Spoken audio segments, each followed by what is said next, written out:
More tantalizing stories and juicy details from within the Indiana Hoosiers basketball program. You're not going to want to miss this. Pretty simple. I win. For three on the way.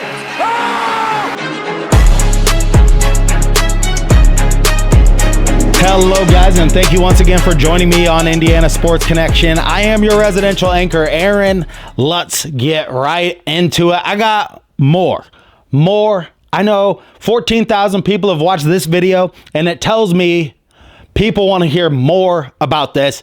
And after receiving emails from people that had went to high school with Brian Evans and receiving emails from people who know some of the people inside of the program that I don't want to reveal, I feel like it's necessary for me to reveal these stories on YouTube. This was on the podcast on Hoosier Hysterics, and we're going to get into more of it because the juicy details of all of this, it's going to baffle your mind, and you're going to want to stick around for it. So thank you so much for being here. Hit that subscribe button down below.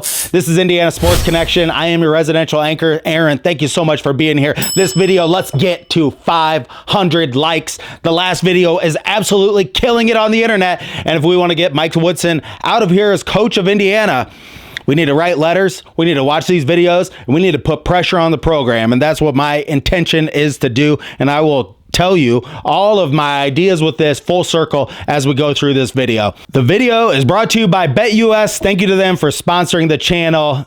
Use my promo code Indiana125 and save 125% on your first 3 deposits. Also, all of the AdSense revenue on this channel is going to T2T.org from now until December 25th. We'll give the veterans a big check. Without the veterans, we are nothing. Let's get right into the episode. Now, without further ado, let's get into talking about the Indiana Hoosiers. All right, so Hillbilly Monkey, don't let me get upset in this episode. I'm going to try to keep cool. Keep cool, my babies, come on. But we're going to try to stay cool in this episode. But we have more stories, and after doing some serious thinking about this, at first I'm like, I don't full on want to put the entire Indiana basketball on blast, but at this point, this is all I have to do. I mean, I do not believe in what's happening there. I can separate Mike Woodson from the players in my own mind, because I still love the guys. I like Miles Rice, and I like Galloway, and I like these guys.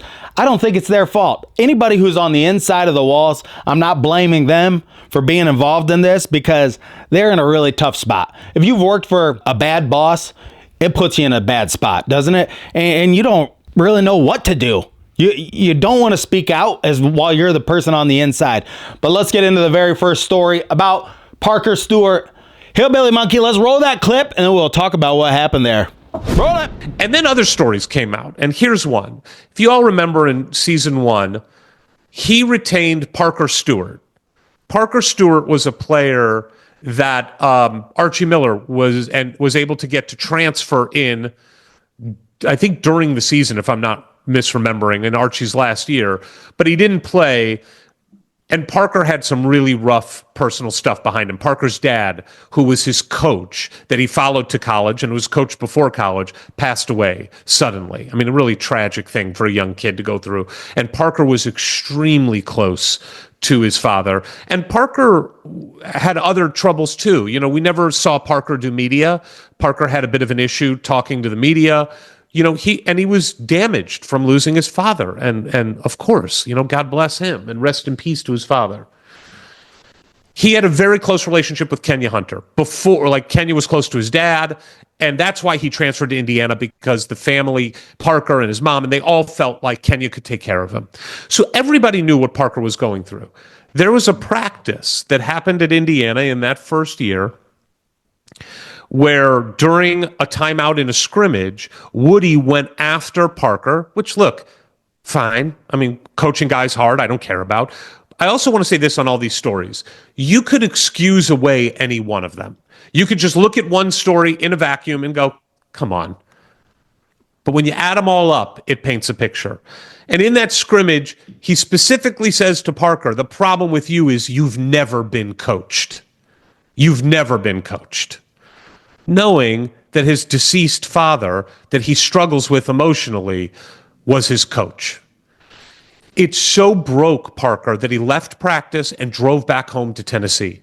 And the rest of the staff was left to pick up the pieces and beg him to come back, which they did. Now, again, you can take that one in a vacuum. So this story, you could take it a lot of different ways. I mean, I could look at this, and I think a lot of when I heard this story first on this podcast, I thought, well, he's an older guy and he's not going to relate to these young kids. And he's especially probably not going to have at the forefront of his brain, even though he should, because that's what college basketball is about. I think this shows a big reason why our teams don't do well, because he doesn't show interest in these kids in the way that he really has to develop them. I think they need emotional support. I think they need a lot of things that they're just not getting from the coach.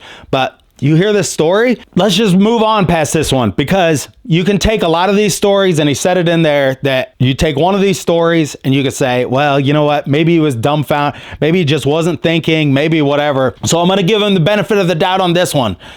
But this next story talks about what happened at the Big Ten championship game. This was the second year when Indiana really had to beat the first or second year when Indiana had to beat Michigan in the tournament. If you remember that year, it was like we had to beat Illinois, I think, and Michigan. But here is what happened at that lead up to that. Hillbilly Monkey, roll it. But before that tournament, there was a meeting in the conference room where everybody was kind of going over the matchups, and Woody and Armand had seen a prognostication or prediction that Indiana would be matched up against Michigan State in the Big Ten tournament.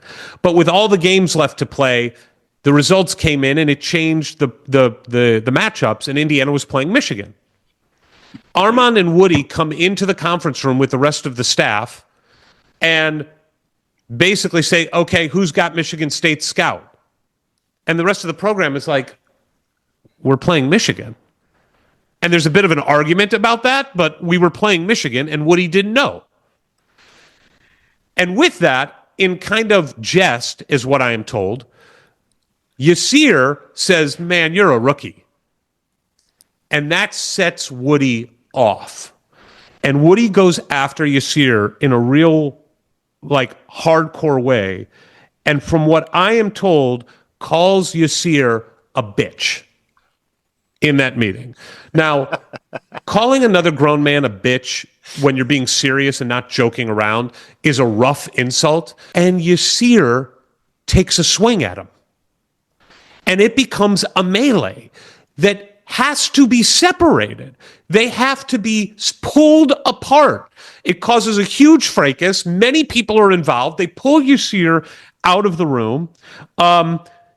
After he misses the swing, he has to be held back. Woody's coming after him. Everybody's being held back. Basically, they pull him out, and then he begged for his job back and got it back, obviously. Now, we've heard, again, about that Woody jokes around with firing his staff all the time. He's joked with us about it on the air. The staff has joked about it. This was something else. And, again, it just made the whole staff there go, what the F is going on here? This is not normal.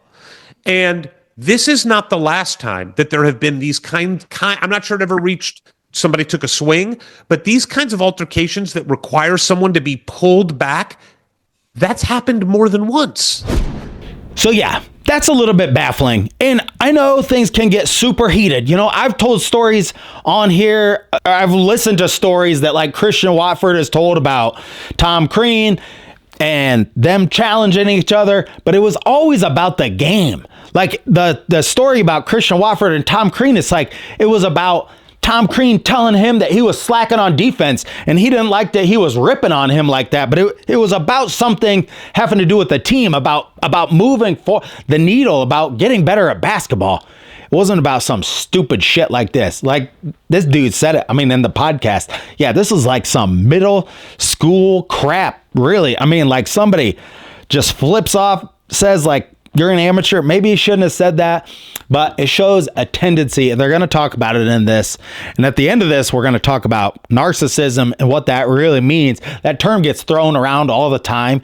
You know, my grandpa was a school psychologist. My mom is a teacher. You know, my original degree was psychology, and then I went into advertising, actually, but a lot of those are the same classes, but it's getting inside of other people's brains. We'll talk about that at the end. But this next clip, Brian Evans talks about his referee friends. And I remember when this happened, and Jim Coyle and everybody who was at this AAU event was talking about Mike Woodson not being there. It's just baffling that this is what we have with the coach of Indiana. And this would be, doesn't matter who the coach is, you got to be there.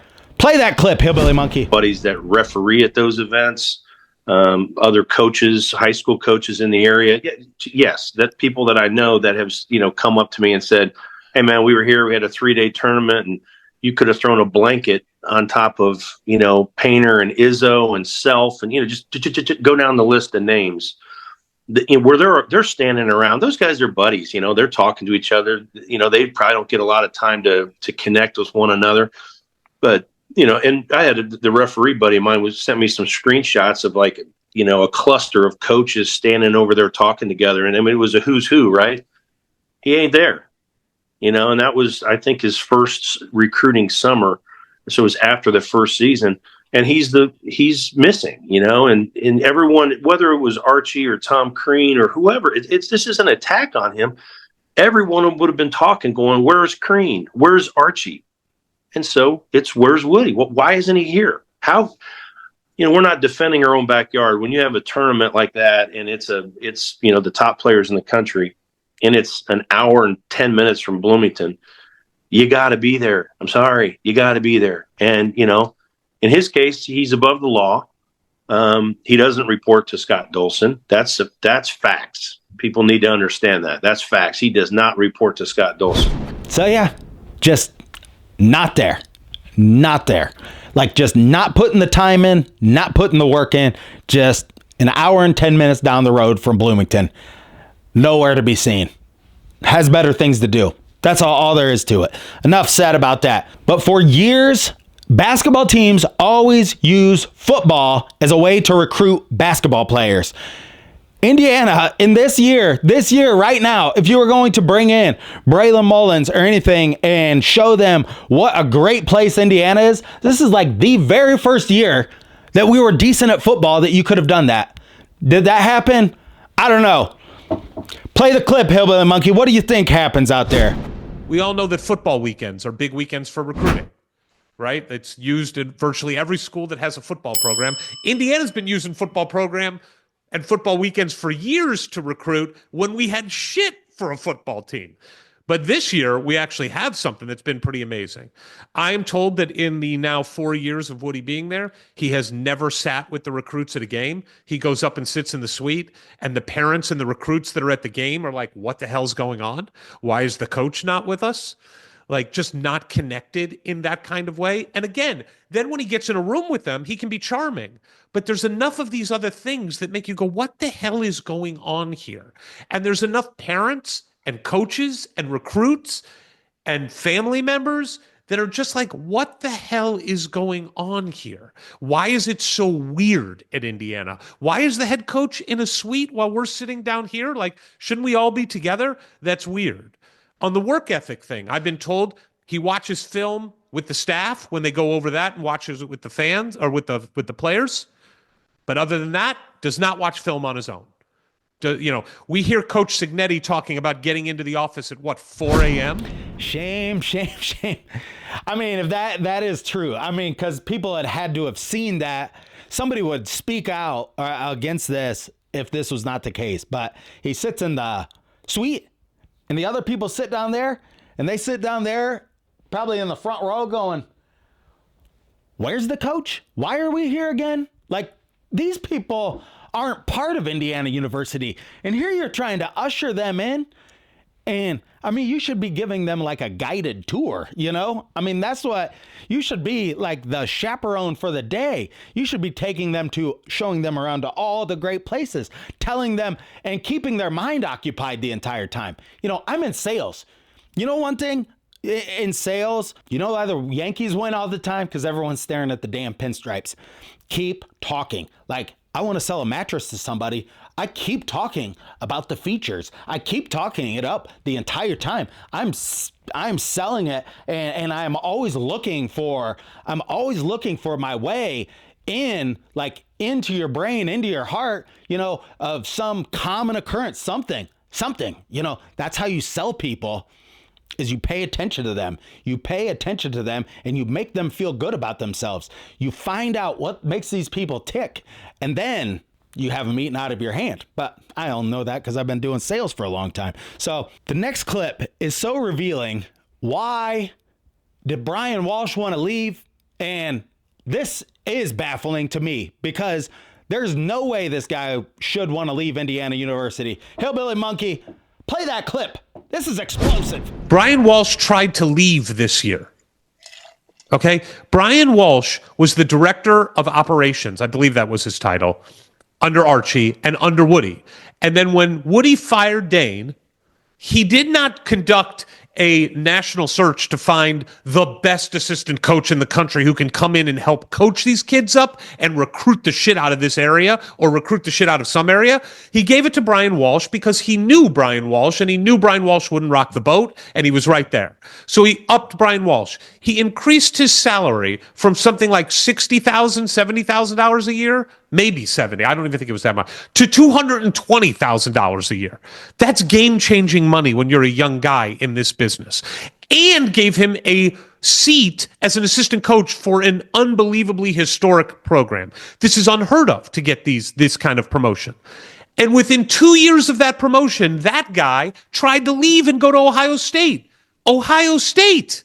He didn't leave and try to go to Duke. He didn't leave and go to Kansas. He wanted to go to Ohio State. Yes, he's more from that area, very familiar with that area, but he wanted to get out. He wanted to get out. And then when the job offer wasn't there, he begged Woody for his job back and got the job back. Again, Woody had an opportunity to bring in somebody else and maybe up the staff, didn't do it. But you have somebody on the inside who should have more loyalty to Mike Woodson than any human maybe on that staff, with the exception of Yasir, because Yasir was brought in at the behest of Kenny Payne and Worldwide West, and he couldn't get a job at that time. And I do believe that that's why Yasir has not left, despite taking a swing at the guy and having pull-aparts. Like, I think that Yasir does have loyalty to him, but Brian Walsh life was changed because of Mike Woodson, and he wanted to leave. Why do you think so? I wonder why that is. Take that for what it is. It's like, why would Brian Walsh want to leave? I mean, if you were there and you got promoted, these assistant coaching jobs are highly coveted. And I heard Brian Walsh on the podcast. Yeah, Mike Woodson came in.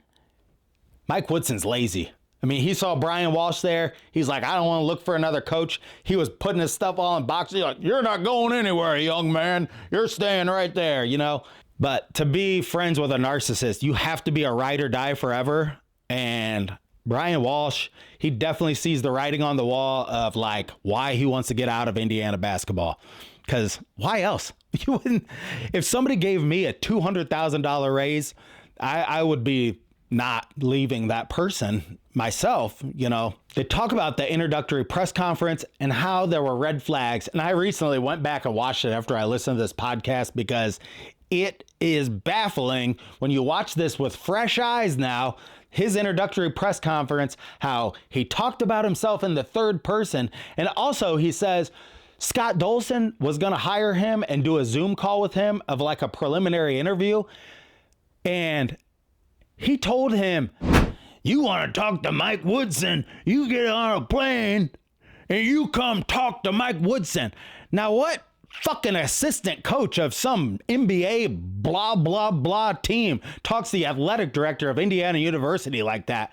I'll tell you who. Mike Woodson does. Roll that clip, hillbilly monkey. A borderline narcissist. You know, I think, Ward, you said this to me. Why don't you repeat what you saw online? Or no, maybe Evan Martin said it, that we all should have known there was a real problem with Woody when in his press conference being introduced as the head coach of Indiana, number one, he spoke in the third person. That is a dead giveaway that you've got a problem with a narcissist. And two, he said that if you want to talk to Mike Woodson, you get on a plane and come talk to Mike Woodson. And the fact that he came into Indiana, by the way, he was an assistant coach with the New York Knicks, at the time, that it wasn't like he was some storied head coach that had so much success that you just genuflect in his presence. He had such an ego about it. His ego would not allow him to go to Thad, hat in hand and be like, help me figure this out. Please, I don't know how to put this together. What is the best thing for a staff? How do we come up with a strategy to recruit? What can we do here? He wouldn't do it. His ego wouldn't allow him to. This is true too. So Woodson's position, and Pat Knight told me this, by the way, and who was in the NBA at the time, that Woody was there in New York at that stage of his career was not he wasn't one of the 3 or 4 assistants that does game prep. So in the NBA, you got an order, and the assistant coaches are lined up, taking the next game, doing game prep for, who's on the schedule, who's coming up. Woody did not have any game prep. He was kind of like the liaison to James Dolan, who, he used to work for him. He was the head coach. Yeah. He was kind of a handpicked, be on the staff of, a coach that's kind of fiery, and, he's, made a few different stops in the NBA, Thibodeau, and Woody was on the staff and really buddies with the owner. And maybe it's a stretch to say he was more of an informant kind of guy. Maybe. I don't know. But I do know this. I think he viewed Thad Matta as that and didn't want any part of it. And then the last story is probably the most baffling. What do you think? Did you think the last story is the most baffling, Hillbilly Monkey? This guy behaves like a child, like a big, fat child all the time. I can't take it. Oh, my God. Just hold me back. I hate this crap. You're right about that. But do you want to play the last clip? Because this is what he did. This is probably the most baffling story of all. So let's roll this clip and then we'll talk about it. And Erik, you being so effective and early jumping into the NIL space, we got full access to the program. And that was a dream come true for both of us. And that included getting to hang out at the Fellas Lounge, Woody's hangout warehouse on the south side of Bloomington, where we showed up and there was a room full of luminaries like IU legends sitting around smoking cigars, and the two of us. And we were like, what the hell is going on? This is amazing. But that same evening, there was a recruit in town in the transfer portal that was important to the program. And that dinner was at 7:00. And we were at the Fellas Lounge, I don't know, maybe around 4:30 or 5 to have some cigars. But we all knew that Coach Woodson needed to be at this dinner at 7:00. So this recruit knew he was a priority and that Indiana University wanted him there. We were told to make sure that Woody leaves to get there on time. Right there, that's a red flag. Right there, you want us to make sure the head coach is at the recruiting dinner? Okay. So we go, we're just sort of having kind of the time of our lives with this particular group of men. Several of them start to leave. It's time to wrap up now, right? And yes, there's been smoking and drinking, not by us. Erik and I don't drink. And as it seems like it's time now for Erik and I also to leave, because at this point, it's just Coach Woodson, Money, Erik, and myself. It's time. But Coach Woodson turns to us and says, hey, guys, should we order some pizza? Well, preceding that, we told him, hey, don't you have to get to the 7:00? I didn't remember us actually reminding him. Because I was getting texts to remind him, and so I did. And then he said, hey, guys, let's order some pizza. And he got his wife to order us some pizza. And he actually just went back to drinking and smoking and playing cards with Money. And we were actually just kind of by ourselves, sitting over on the chairs, wondering what is going on. Why is the head coach of Indiana University just completely blowing off a dinner with the recruit a couple miles away to eat pizza and play cards and drink wine instead of doing what he's being paid millions of dollars to do? And I do believe he actually said, oh, no, they got in late. It's canceled. Like I remember him saying to us there was a reason because he had to have, because as the night wore on and it gets past 7 o'clock, I text somebody at the dinner and say, hey, sorry the thing didn't work out because I thought it got canceled. That's what we were told. Sorry, that didn't work out. And the person responded, we're here right now with him. What do you mean? Just decided he didn't want to do it. And that is totally indicative of his attitude around recruiting and around the work ethic it takes. I also want to say this as well, because I'm sure some people out there are going to be like, how did you not tell us at the time? And how do you not tell the people in the athletic department? I mean, but there you go. And, I don't want to have you guys here all day, but there's something like my grandfather was a narcissist, and it was because he was abused when he was a kid. Like a lot of people who grow up with like less than good situations when they're a child tend to develop these types of things. It's something that develops over time. People who are narcissistic, they cannot. People get it all twisted all the time. People who are narcissistic cannot show any empathy towards anybody else. They are always the internal victim. They are always the victim in their own minds. No matter what happens, they will always spin it that they are the victim. Always, always, always, always, always. No matter what. And it's defined really by an ego that is so fragile. That's why people like Mike Woodson have this like huge amount of hubris surrounding him. Like he's just so like treats people around him that even question him a little bit. He just goes after them because he wants to put it there that, yeah, his ego is actually so fragile and he's such a weak character internally because he can't acknowledge any of this stuff. That's what really happens. You have this wealth of like negativity from your childhood, and unless you can really like open up, you develop this narcissism is really like a survival technique that's learned as a child. And that's where Mike Woodson learned it from. So, you got to take all these stories with a grain of salt. You can like them, not like them, whatever you want to do. You can believe all of them, believe none of them, or believe parts of all of them. But when you add up even parts of all of these stories together, you just got a big mess. And I don't see how this could ever really turn the corner and get better.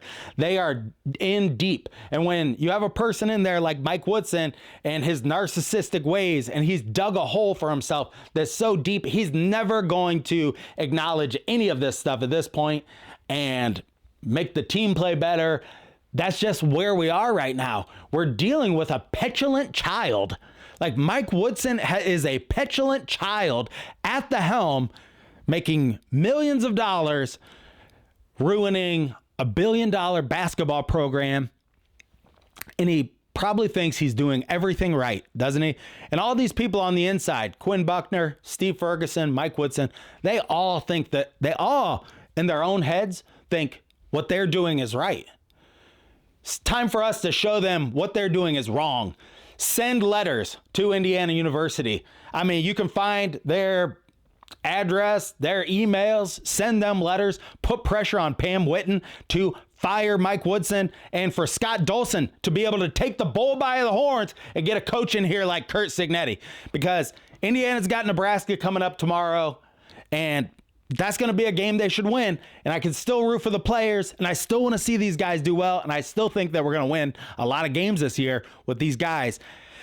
But as far as like from now going into the future, these systemic problems that sit in the basketball program, they have to be addressed by somebody, by all of us at least, because I'll tell you what, nobody on ESPN or any of these other podcasts that are just a bunch of frou-frou podcasts that don't want to like stir the pot at all, they are not looking out for Indiana basketball. And I'll tell you what, I am, because I'm not scared of like standing up to people like this. You can't be scared in life. You got to say what you mean. You got to say what you mean and mean what you say and let it be genuine. And that's what I try to do on this channel every single time. So what did you think about that? What did you think about these clips, Hillbilly Monkey? Carved from the sands of the Wabash River and formed into a monkey lamp that's sold at Home Goods. It's the Hillbilly Monkey Perspective on Indiana Sports Connection.